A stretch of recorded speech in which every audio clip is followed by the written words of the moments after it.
Bienvenidos a su programa El Grano de Trigo, un programa para edificar el cuerpo de Cristo y alcanzar a las almas que no conocen al Señor. Mediante escucharlo, el Señor les bendiga. Proverbios capítulo 16, verso 1. Del hombre son las disposiciones del corazón, mas de Jehová es la respuesta de la lengua. Todos los caminos del hombre son limpios en su propia opinión, pero Jehová pesa los espíritus. Encomienda a Jehová tus obras, y tus pensamientos serán afirmados. Todas las cosas ha hecho Jehová para sí mismo, y aún al limpio para el día malo, y aún al impío para el día malo. Abominaciones a Jehová todo altivo de corazón. Ciertamente no quedará impune. Con misericordia y verdad se corrige el pecado, y con el temor de Jehová los hombres se apartan del mal.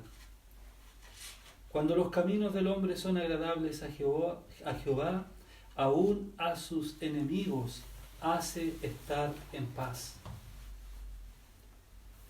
Después, el verso 17. El camino de los rectos se aparta del mal. Su vida guarda el que guarda su camino. Antes del quebrantamiento es la soberbia, y antes de la caída la altivez de espíritu. Mejor es humillar el espíritu con los humildes que repartir despojos con los soberbios. El entendido en la palabra hallará el bien, y el que confía en Jehová es bienaventurado. Los proverbios son un libro de meditación y de bendición, de enseñanza, por un lado para el joven, pero también para todos los hombres. Es un libro para considerar al Señor en meditaciones, en consejos, en explicación. Como dice, para inquirir, para entender, es decir, para entender buen juicio y prudencia, entendiendo entonces que la esencia del corazón del hombre no es precisamente la prudencia, no es precisamente el entendimiento, sino por el contrario, el hombre, ¿verdad?, por naturaleza es dado a la necedad, es dado a la insensatez, es dado a seguir los propios sentimientos de su corazón.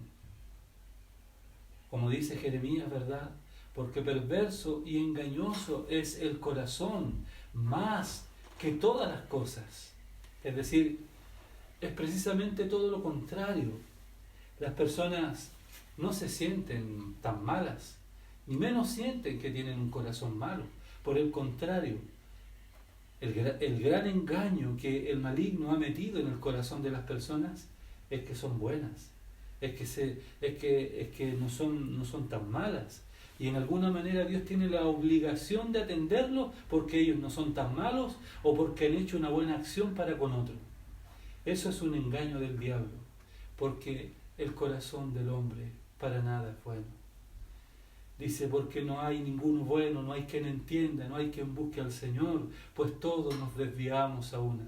Esa es la realidad de nuestro corazón sin Dios. Esa es la realidad del corazón del hombre sin Dios. Entonces, el proverbio, ¿verdad?, o los proverbios, que es un libro escrito por Salomón, es un libro de que nos habla de la sabiduría. Y la sabiduría hoy para nosotros es Cristo mismo.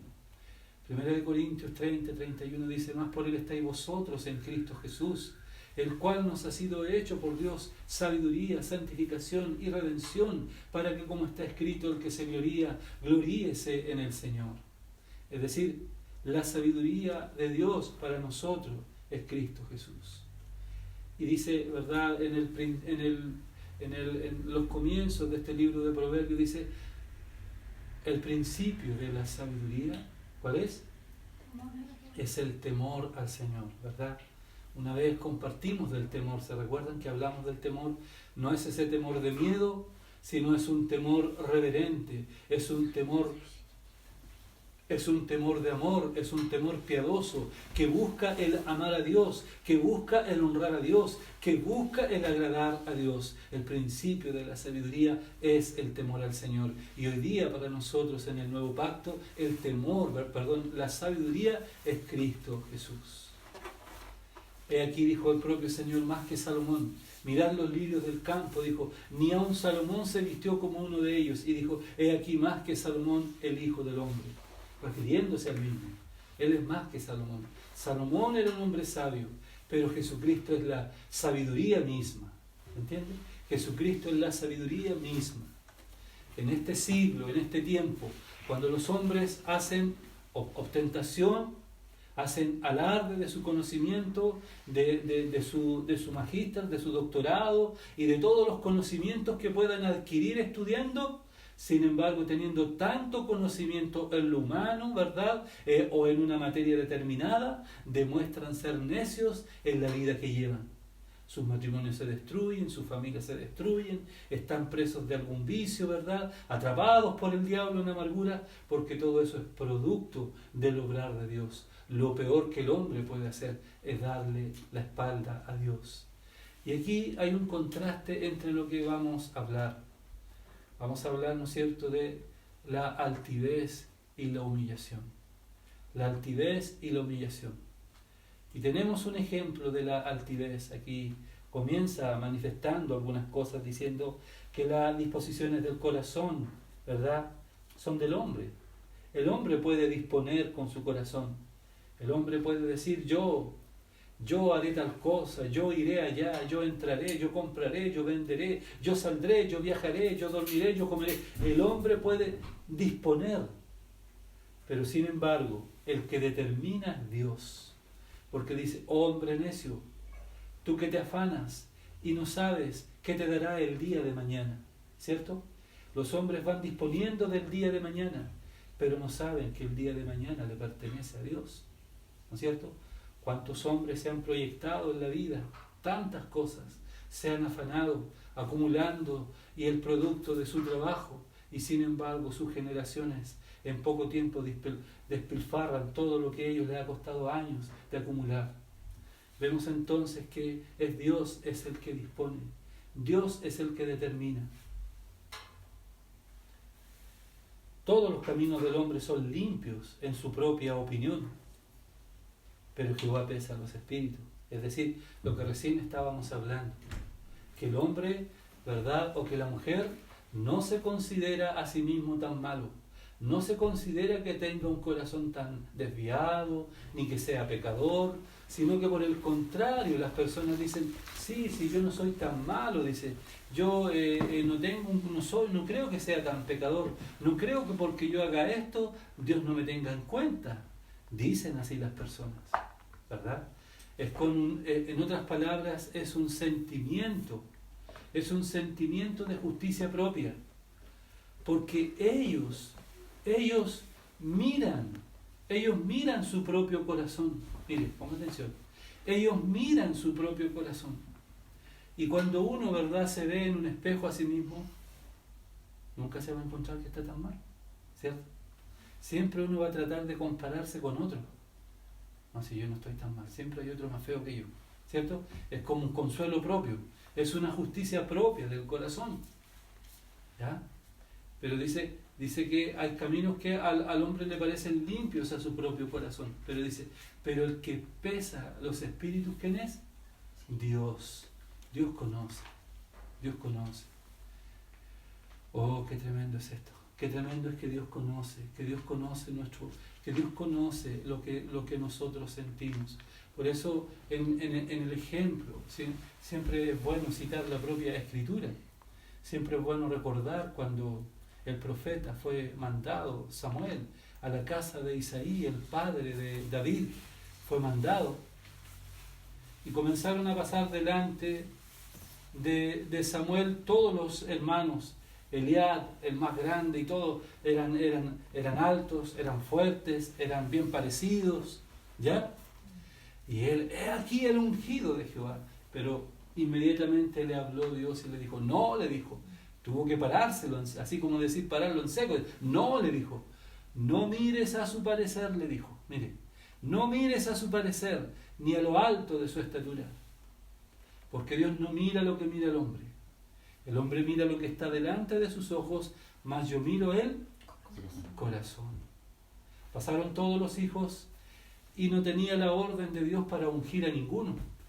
Tal vez humanamente había muchos que reunían ciertas cualidades. Y le dijo, ¿son todos estos tus hijos? Y hasta se habían olvidado. Sí, le dijo, queda uno por allá en el campo cuidando las ovejas, pero es pequeño, ¿no? Ve a buscarlo. Y cuando llegó, inmediatamente el Espíritu le dio testimonio. He aquí el ungido de Jehová. Se levanta y lo unge y lo bendice y le declara lo que Dios había dicho para él, que lo iba a levantar de lo pequeño a lo más grande, e iba a ser ya no cuidador de las ovejas de animales, sino un pastor de Israel. Así es como fue ungido y la unción cayó sobre David. ¿Por qué? Porque David tenía un corazón para Dios. Porque David amaba a Dios. ¿Se entiende? David amaba a Dios. ¿Y cómo lo demostró?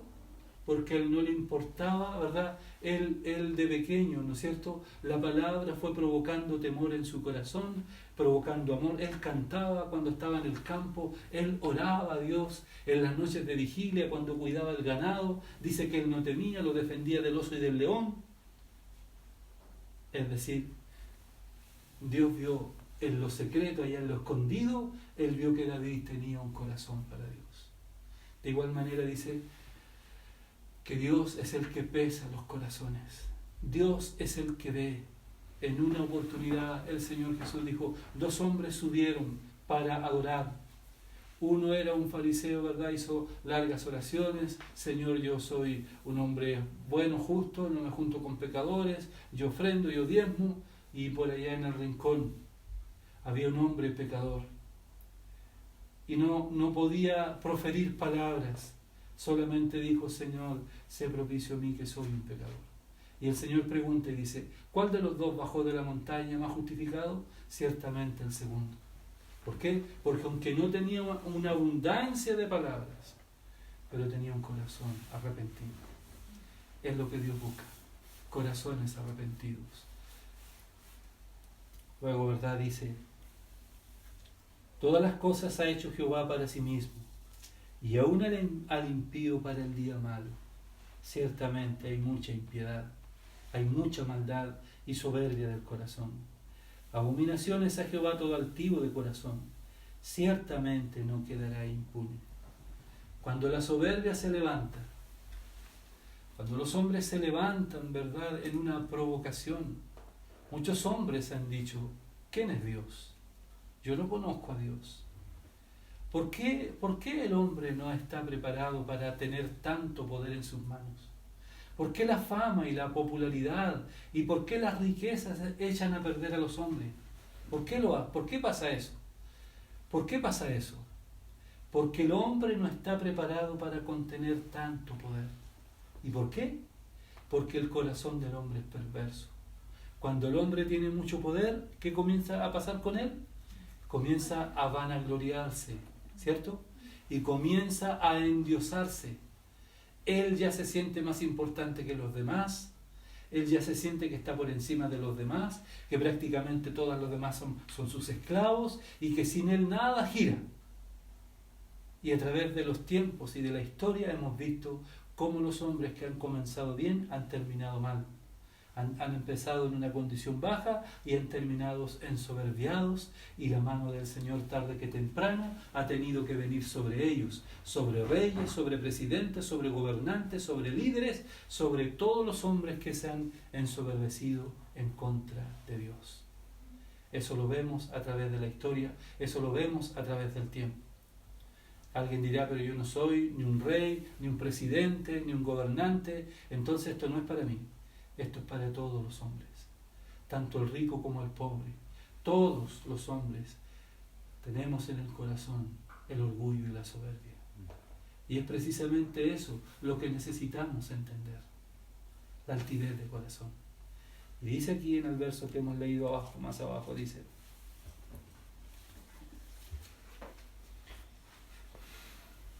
antes del quebrantamiento, dice, es la soberbia.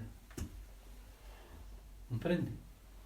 Es decir, antes de que los hombres sean quebrantados, ¿por qué? Mire, ¿por qué tenemos que entender que ese presidente, que ese rey, que ese gobernante, que ese líder fue quebrantado? ¿Por qué tenemos que entender que fue quebrantado? Nosotros, si recordamos la historia, vemos que han habido grandes imperios, ¿sí? Pero todos esos grandes imperios han caído. ¿Por qué? Y se han corrompido. Hay un ejemplo. Hay un ejemplo en la Biblia ¿se recuerdan la visión que vio Daniel? Daniel vio una estatua, ¿cierto? Y sobre la cabeza, ¿no es cierto?, esa cabeza representaba el imperio de Babilonia. Es decir, que sobre esa cabeza el primer imperio en gobernar fue el imperio babilónico. Fue poderoso, fue extenso y duró también. Sin embargo, dice que un día el rey de Babilonia, Nabucodonosor, se paró en su balcón y miró y dijo él: todo esto donde ven mis ojos y aún donde no alcanzo a ver, todo esto me pertenece y lo ha conquistado mi mano. Y dijo que todavía no terminaba de hablar eso porque él no reconoció que Dios lo había elevado a esa posición, porque él no le dio gloria a Dios, como dice Romanos, porque los hombres se envanecieron en su razonamiento. Dice que no glorificaron a Dios ni tampoco le dieron gracias. Hay muchos hombres que han comenzado en una forma humilde, clamando a Dios, y Dios los honra, pero después se ensoberbecen. ¿Quién es Dios?, dice. Entonces dice que Nabucodonosor todavía no terminaba de hablar cuando estaba en el campo, comiendo y pastando como los bueyes, dice. Es decir, se enloqueció, cayó en un estado de locura. Cayó en un estado de locura. Perdió el juicio, el razonamiento. Dice que el cabello le creció, las pezuñas. Y dice que los animales duermen a la intemperie, debajo de los árboles. Y dice que el rocío le caía sobre su cuerpo. Así estuvo un tiempo hasta que él reconoció su pecado y el juicio le volvió. Entonces, tenemos un grande ejemplo también. La palabra lo dice. Dice la palabra, ¿no es cierto?, en Isaías y en Ezequiel dice. Podemos ver este ejemplo. Ezequiel, veámoslo, ¿ver? Ezequiel 28, verso 12. Dice: hijo de hombre, levanta endechas sobre el rey de Tiro y dile: así ha dicho Jehová el Señor, tú eras el sello de la perfección, lleno de sabiduría y acabado de hermosura. En Edén, en el huerto de Dios estuviste. De toda piedra preciosa era tu vestidura, de cornerina, topacio, jaspe, crisólito, berilio y ónice, de zafiro, carbunclo, esmeralda y oro. Los primores de tus tambores y flautas estuvieron preparados para ti en el día de tu creación. Tú, querubín grande protector, yo te puse en el santo monte de Dios. Allí estuviste en medio de las piedras de fuego, te paseabas. Perfecto eras en todos tus caminos, desde el día en que fuiste creado hasta que se halló en ti maldad. A causa de la multitud de tus contrataciones fuiste lleno de iniquidad y pecaste, por lo que yo te eché del monte de Dios y te arrojé de entre las piedras de fuego, oh querubín protector. Se enalteció tu corazón a causa de tu hermosura, corrompiste tu sabiduría a causa de tu esplendor. Yo te arrojaré por tierra delante de los reyes, te pondré para que miren en ti. Hasta ahí. ¿Qué vemos nosotros aquí? ¿Verdad? Aquí está hablando de la rebelión, del lucero de la mañana. Así se llamaba antes. ¿Quién se llamaba así? El enemigo de Dios, el adversario, Satanás. Él era el lucero de la mañana, dice. ¿Y quién era él? Dice que era un querubín protector. Los querubines son como ángeles, pero superiores. Y ellos están están directamente dice, mire, directamente ellos están rodeando el trono de Dios, dice, querubín protector. Es decir, ellos son los cercanos a Dios y ellos están custodiando, protegiendo el trono de Dios. Mire el privilegio que tenía, querubín protector, cerca del trono de Dios. ¿Y cuáles eran las características que él tenía? Dice, hermoso, sabio y perfecto. Mire, hermoso, sabio y perfecto. No había ninguno como él. Dice, el día que fuiste creado, qué tremendo, cuando él fue creado en el cielo por Dios, dice que la flauta y los tamboriles, los instrumentos musicales tocaron el día que él fue creado. Qué tremendo honor tenía este querubín, lucero de la mañana, el sello de la hermosura, el sello de la perfección, el sello de la sabiduría. Qué tremendo, ¿eh? Oh Señor. Sin embargo, dice, perfecto eras en todos tus caminos, hasta que se halló en ti maldad. Te enalteciste, te ensoberbeciste, tu corazón se enorgulleció. ¿Qué dijo él en su corazón? Subiré a lo alto, dice, y estableceré mi trono junto al Altísimo. Qué terrible. Que vemos que él se enalteció, que él se ensoberbeció, que él se enorgulleció. No le bastó estar ahí cerca de Dios, sino que él quiso ser superior a Dios. Y se corrompió, y se enalteció. Hasta que se halló en ti maldad, dice, derribado eres, es decir, fue echado de la presencia de Dios. Y vemos, ¿no es cierto?, que él, al ser echado de la presencia de Dios, vemos que se afectó esta creación. Esta creación fue afectada por la rebelión de Satanás.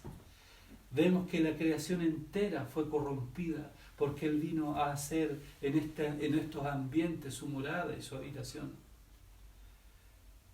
Qué tremendo es la consecuencia que hay del pecado. De hecho, ¿verdad? Vemos que cuando en el principio Dios creó la tierra, el Señor, después que el hombre pecó, le dijo el hombre estaba en el paraíso. Y en el paraíso el hombre lo que tenía que hacer era tener comunión con Dios, hablar con Dios. Pero le dice, después que ellos fueron pecados, después que pecaron y fueron expulsados del huerto, le dice, ahora con el sudor de tu frente comerás el pan, y la tierra, dice, espinos y cardos te producirá.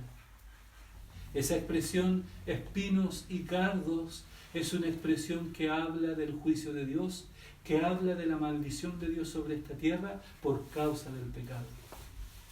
¿Comprende? Oh Señor bendito. Entonces, vemos un ejemplo, ¿verdad?, en los cielos de la rebelión de este personaje.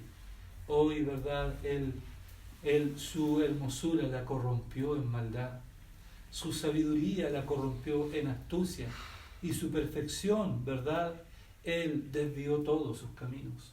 Por eso cuando el Señor estuvo aquí en la tierra, ¿verdad?, el Señor dijo, viene el príncipe, mire, viene el príncipe de este mundo, el cual nada tiene en mí. ¿Qué significa eso? Que el maligno no tenía potestad sobre el Señor, porque el Señor, aunque se hizo hombre, Él no sufrió por el pecado.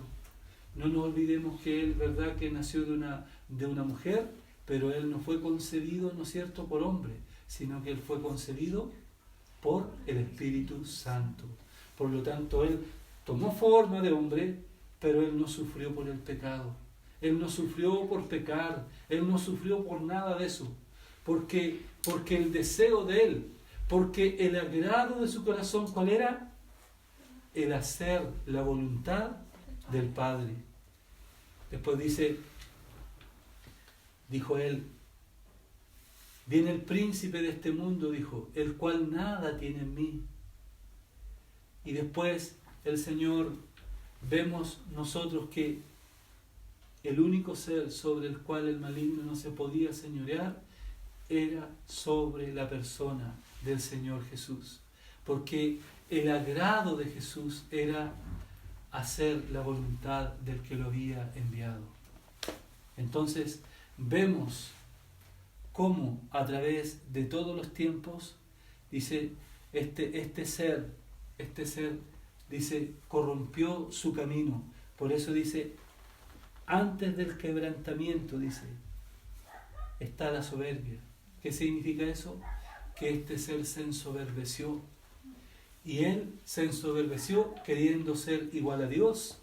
Dios, dice la palabra, que no comparte su gloria con nadie. Solo Él es Dios por sobre todas las cosas. Los serafines, que son los que proclaman, los querubines son los que están, los cuidadores del trono de Dios. Los serafines son los que anuncian la santidad de Dios. Y dicen, santo, santo, santo, Jehová de los ejércitos, ¿verdad? Dice, Kadosh, Kadosh, anuncian la santidad de Dios, proclaman la santidad de Dios. Como dijimos entonces, a este querubín no le bastó él estar cerca del trono de Dios, cerca de Dios, sino que él quiso ser superior a Dios. Y dice que él en su rebelión hizo contrataciones. ¿Qué significa eso? Que él engañó a un tercio de los ángeles de Dios, los cuales también se rebelaron y le siguieron en su rebelión. Esos son entonces los ángeles caídos.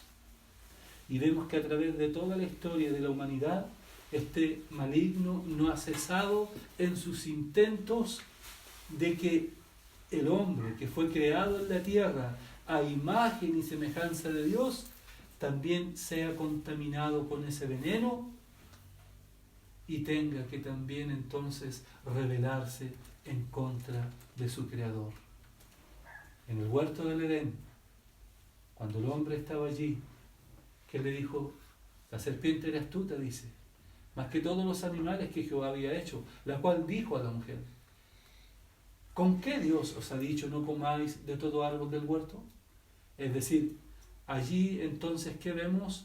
Vemos la astucia de la serpiente tomando la palabra de Dios, no para creerla, no para enseñársela al hombre y a la mujer, sino para torcerla. ¿Qué dice Juan? Veámoslo a ver. Juan, capítulo 8.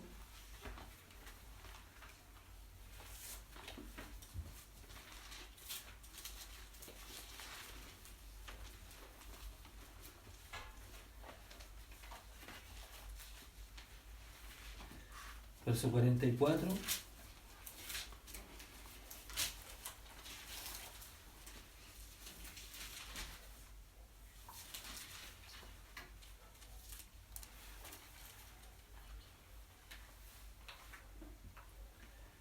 Vosotros sois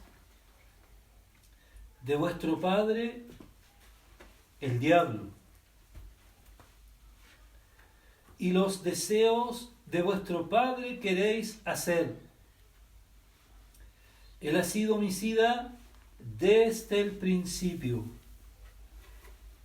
y no ha permanecido en la verdad, porque no hay verdad en él.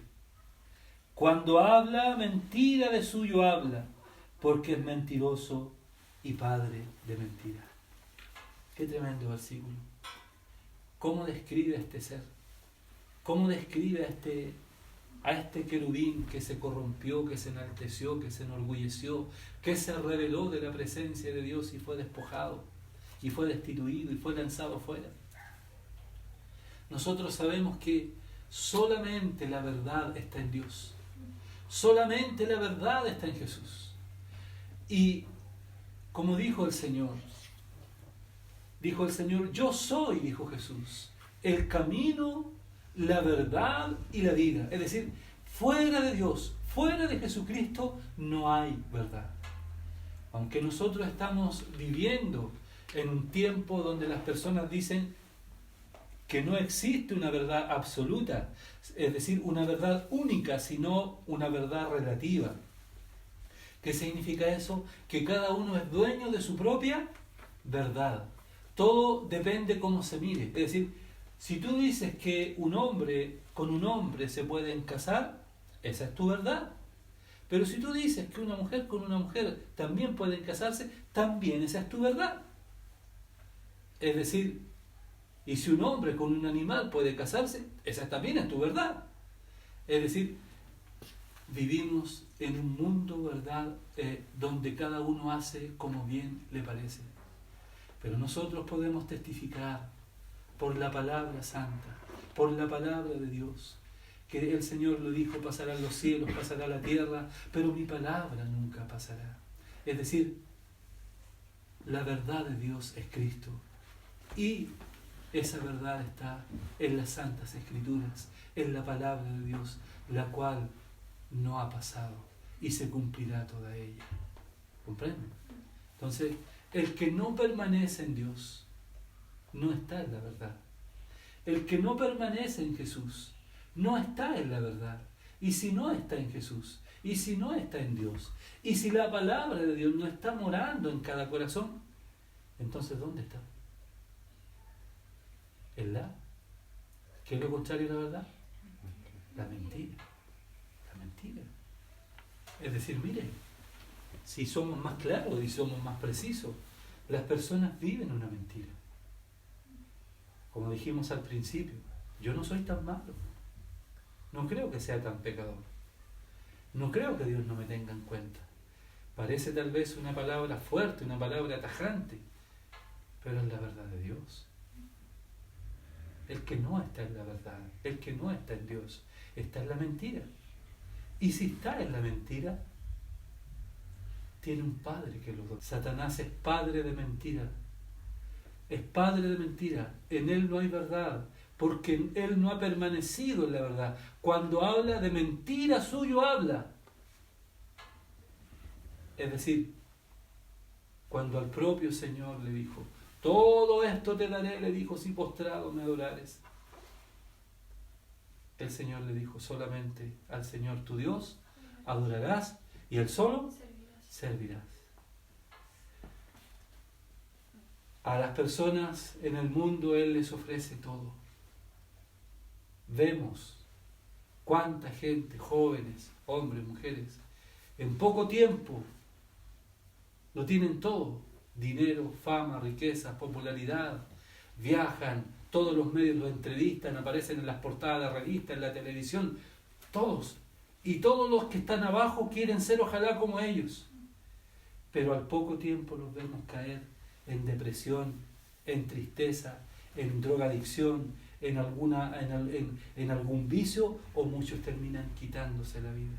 ¿Por qué? Porque el maligno les ofrece todo, pero les cobra caro, porque Él es padre de mentira. Qué bendición es tener la verdad, qué bendición es conocer la verdad.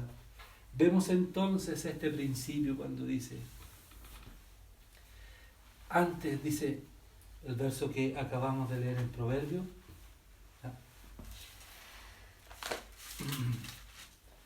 Proverbio 16, 18 dice: antes del quebrantamiento es la soberbia. Es decir, cuando un hombre es quebrantado es porque hubo soberbia antes en su corazón. ¿Sí?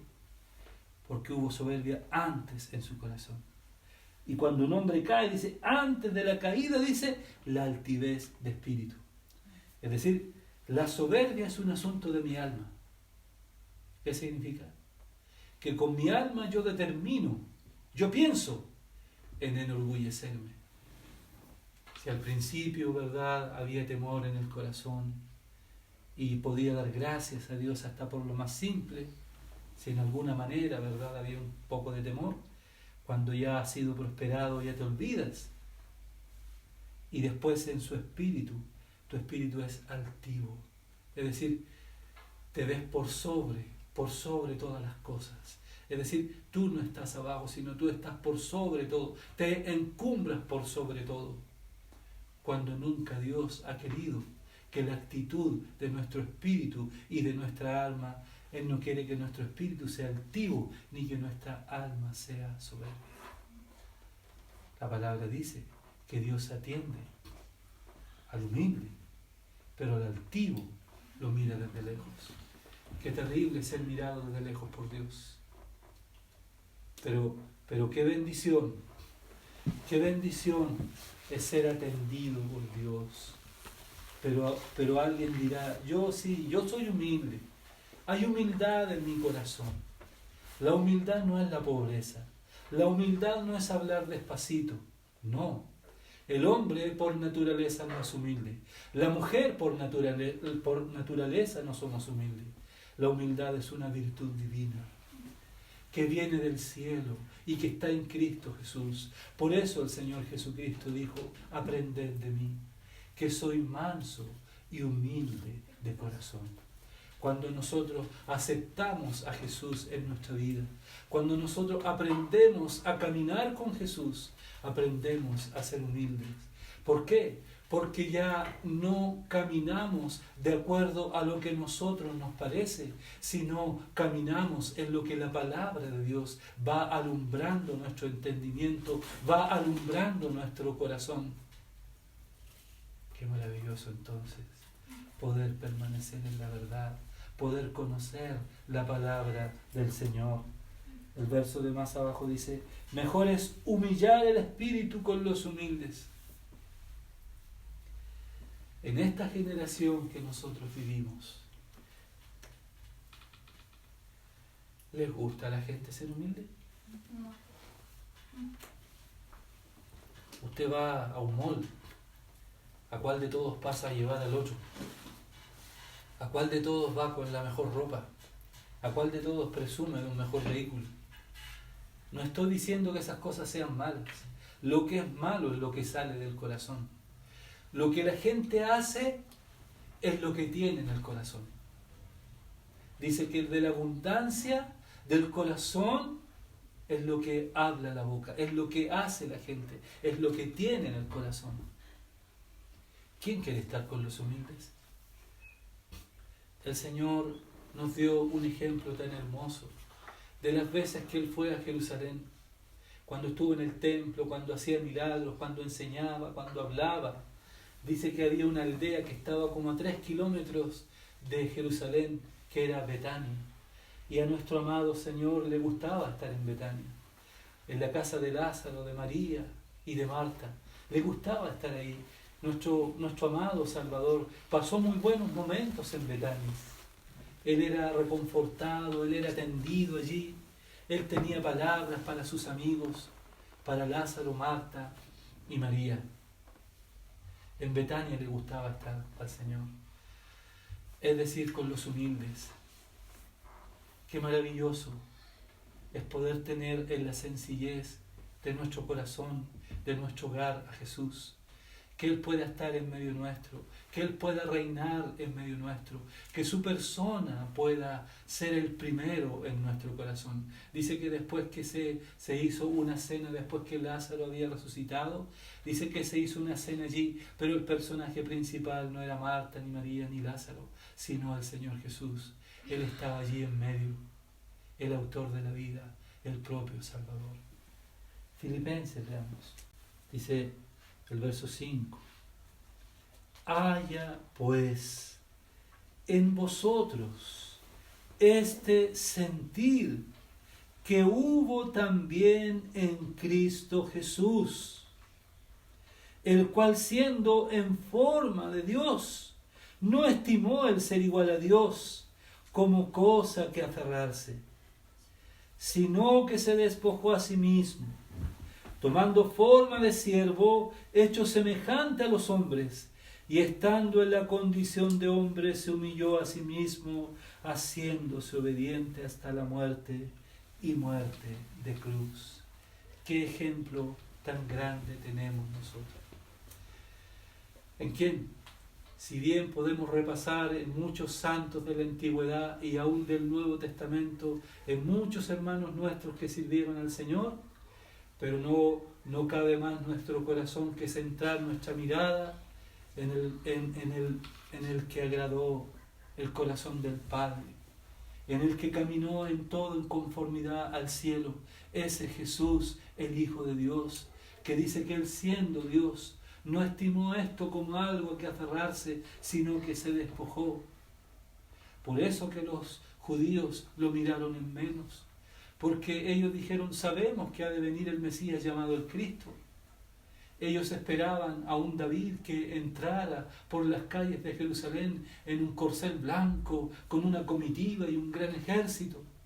Pero no esperaban a un hombre sencillo, con sandalias, con un vestido de lino. Pero si a este lo conocemos, este es el Nazareno, este es el Galileo, conocemos a su padre, el carpintero. Y aún le dijeron: ¿y quién es este hombre? ¿A dónde aprendió a hablar tales palabras?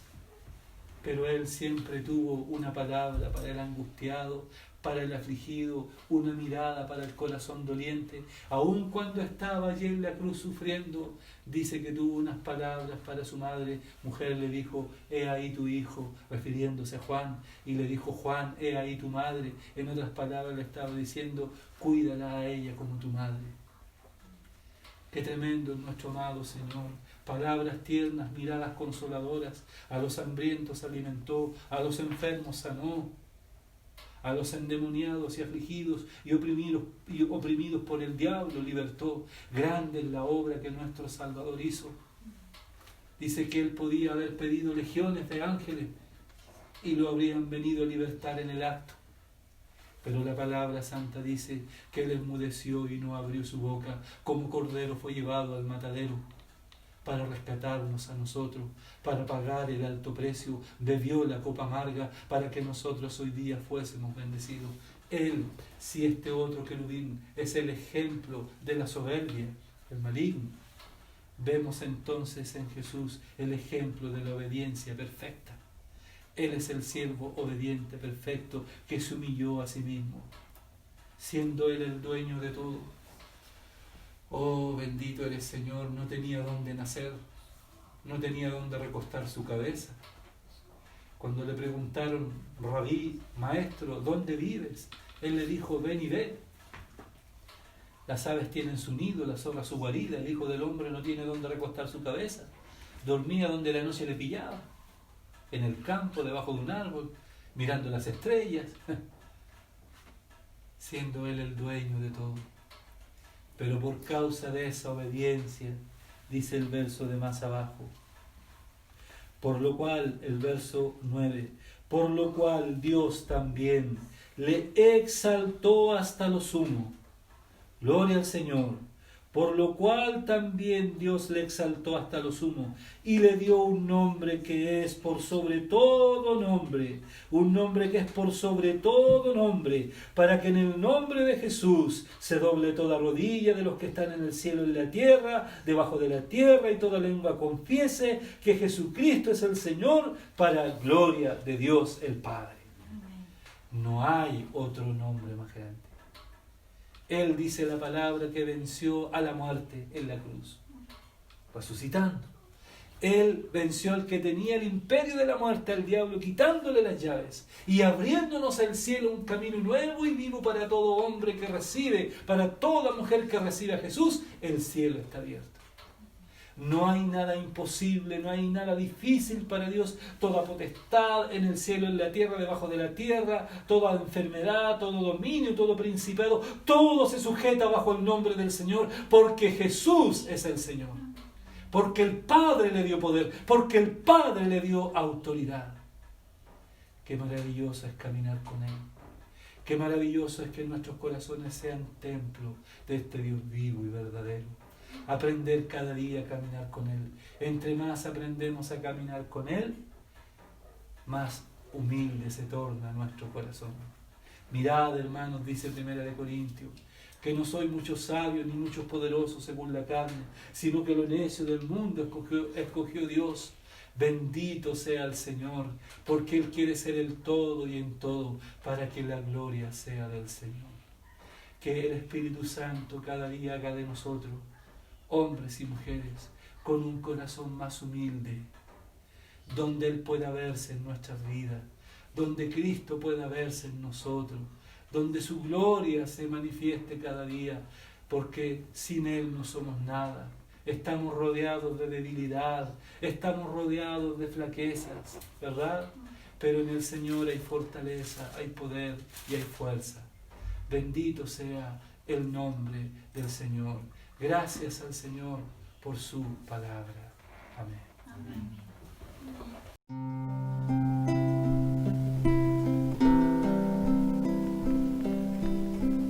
Postrado estoy en tu presencia,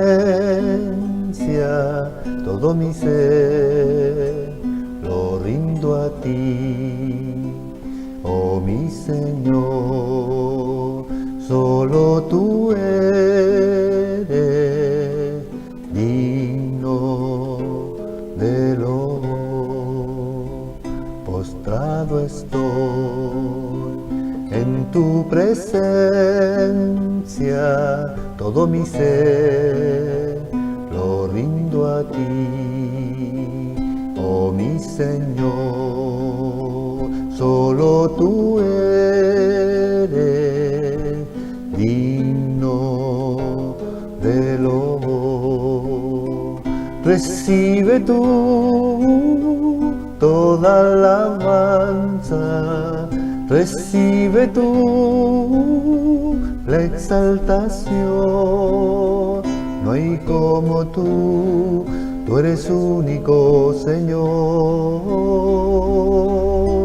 digno de adoración.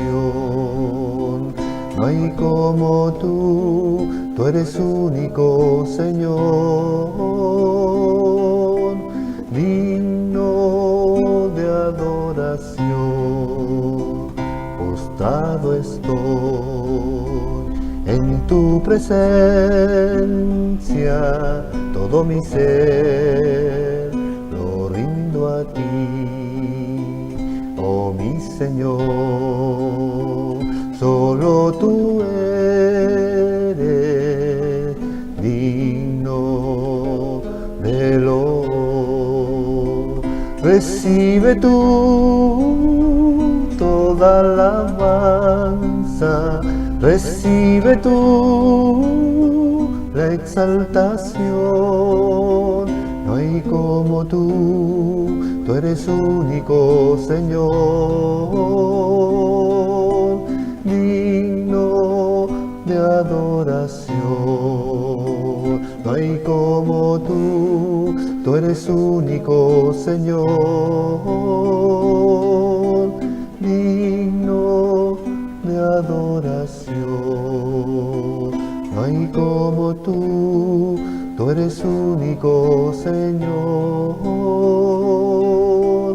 digno de adoración.